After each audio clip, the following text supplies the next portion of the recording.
Everyone, अगर आपको confusion होता है कि म्यूचुअल फंड्स क्या होते हैं, इनमें इन्वेस्ट कैसे करना चाहिए, म्यूचुअल फंड्स को चूज कैसे करना चाहिए, तो ये वीडियो एंड तक जरूर देखिएगा क्योंकि ये वीडियो आपको बहुत हेल्प आने वाली है। तो सबसे पहले अपन शॉर्ट में समझ लेते हैं कि म्यूचुअल फंड्स आखिर होता क्या है। म्यूचुअल फंड्स एक पोर्टफोलियो ऑफ स्टॉक्स है जिसे एक्सपर्ट्स मैनेज करते हैं, उसे हम फंड मैनेजर भी कहते हैं। वो पूरी स्टॉक्स की रिसर्च करते हैं, उनके फंडामेंटल्स देखते हैं एंड उनका काफ़ी अच्छे से रिसर्च एंड डिटेल्ड एनालिसिस करके स्टॉक्स में इन्वेस्ट करते हैं। इसलिए अगर आप एक बिगनर एंड आपको स्टॉक्स में इन्वेस्ट करने का बिल्कुल भी आइडिया नहीं है तो बिल्कुल टेंशन मत लीजिए, आपके लिए म्यूचुअल फंड एक बहुत ही सही ऑप्शन है। अब ये एक बहुत ही कॉमन सिचुएशन है कि यूजुअली हम म्यूचुअल फंड के सिर्फ पास्ट रिटर्न्स देख के इन्वेस्ट कर देते हैं एंड ये उम्मीद रखते हैं कि वो फ्यूचर में भी सेम रिटर्न्स देंगे, बट ऐसा हमेशा नहीं होता। आपको काफ़ी चीज़ें देखनी पड़ती है म्यूचुअल फंड सिलेक्ट करने से पहले।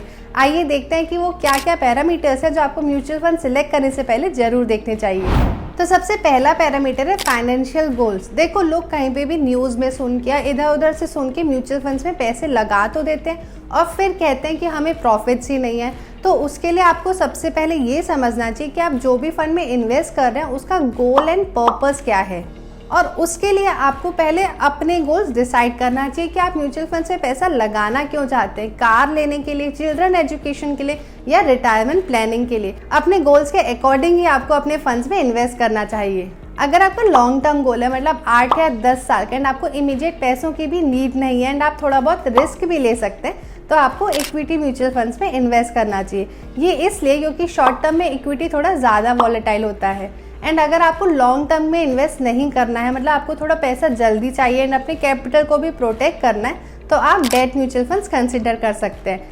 डेट म्यूचुअल फंड्स में रिटर्न्स थोड़े कम होते हैं पर वो इक्विटी म्यूचुअल फंड्स के कंपैरिजन में थोड़े सेफ होते हैं। सेकेंड पैरामीटर है रोलिंग रिटर्न्स। जब भी आप कोई भी फंड में इन्वेस्ट करते हैं तो लास्ट 5 to 10 ईयर्स के रिटर्न्स देख के इन्वेस्ट कर लेते हैं, तो आपको ऐसा बिल्कुल नहीं करना चाहिए। आपको हमेशा कोई भी फंड के रोलिंग रिटर्न्स देखने चाहिए। जैसे हमें 5 ईयर्स के रिटर्न्स देखने हैं तो रोलिंग रिटर्न्स ये देखता है कि वो फंड हर 5 साल में कैसा परफॉर्म कर रहा है। जैसे 2015 से 2020 तक, 2016 से 2021 तक, एंड ऐसे वो हर 5-5 साल का इंडिपेंडेंटली रिटर्न्स देखते हैं। इससे हमें कोई भी फंड के रिटर्न्स की कंसिस्टेंसी का आइडिया लग जाता है। तो समझ लो लास्ट 10 ईयर्स में किसी फंड ने हर 5 ईयर्स के पीरियड में अच्छा परफॉर्म किया है, तो आपको आइडिया लग जाएगा कि ये फंड रिस्क को मैनेज करते हुए अच्छे रिटर्न्स भी जनरेट करके दे रहा है। अब आपको हर एक फंड के रोलिंग रिटर्न्स निकालने की बिल्कुल जरूरत नहीं है। आप एडवाइजर कोच वेबसाइट में जाके इजीली रोलिंग रिटर्न्स कोई भी फंड का देख सकते हैं। फिर हम देखेंगे नेक्स्ट पैरामीटर जो कि है एक्सपेंस रेशियो। एक्सपेंस रेशियो एक वो एक्सपेंस है जो एएमसी चार्ज करती है अपने फंड को मैनेज करने के लिए। देखो, फंड मैनेज करेंगे तो कुछ तो लेंगे ही, आजकल फ्री का जमाना तो गया,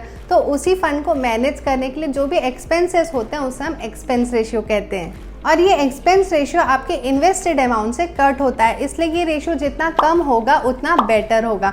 तो इसलिए आप 2-3 फंड्स को कंपेयर करिए एंड देखिए कि जिसमें भी एक्सपेंस रेशियो कम है उसी फंड को चूज कीजिए। नेक्स्ट फैक्टर है परफॉर्मेंस अगेंस्ट बेंचमार्क। कोई भी म्यूचुअल फंड अपने लिए एक बेंचमार्क सेट करता है ताकि आप उस फंड के रिटर्न्स को कंपेयर कर सकें। अगर आप कोई भी म्यूचुअल फंड ऐप में जाएंगे तो आपको उस फंड के रिटर्न्स मिल जाएंगे एंड साथ ही साथ कैटेगरी एवरेज भी मिल जाएगा, तो आप उन दोनों का कंपैरिजन कर सकते हैं एंड देख सकते हैं कि कौन सा फंड बेटर परफॉर्म कर रहा है। नेक्स्ट पैरामीटर है AMC track record end fund managers पास हिस्ट्री।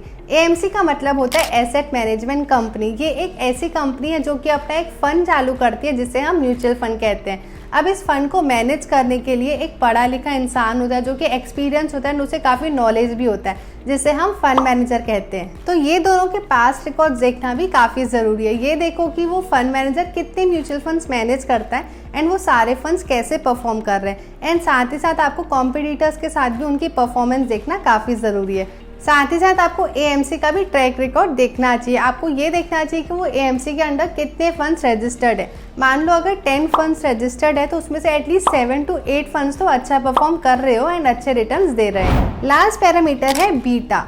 बीटा एक रिस्क मेजर करता है एंड ये बताता है कि एक म्यूचुअल फंड अपने बेंचमार्क के कंपैरिजन में कितना वॉलेटाइल है। मान लो किसी म्यूचुअल फंड का बीटा इज ग्रेटर देन 1, तो इसका मतलब ये है कि वो म्यूचुअल फंड थोड़ा ज़्यादा वॉलेटाइल है अपने बेंचमार्क के कंपैरिजन में। ग्रेटर देन 1 है, इसका मतलब ये हुआ कि जब भी फायदा होगा तो बहुत ज़्यादा फायदा होगा, पर अगर नुकसान होगा तो काफ़ी हैवी नुकसान भी हो सकता है। एंड अगर बीटा लेस देन 1 है तो इसका मतलब ये है कि वो लेस वॉलेटाइल है एंड थोड़ा कम डिविएट होता है। इसलिए ऐसे फंड्स देखिए जो कि कम वॉलेटाइल हो एंड जिसका बीटा इज लेस देन 1। तो दोस्तों ये थे वो 6 टॉप पैरामीटर्स जो आपको कोई भी फंड्स को सिलेक्ट करने से पहले ज़रूर देखने चाहिए।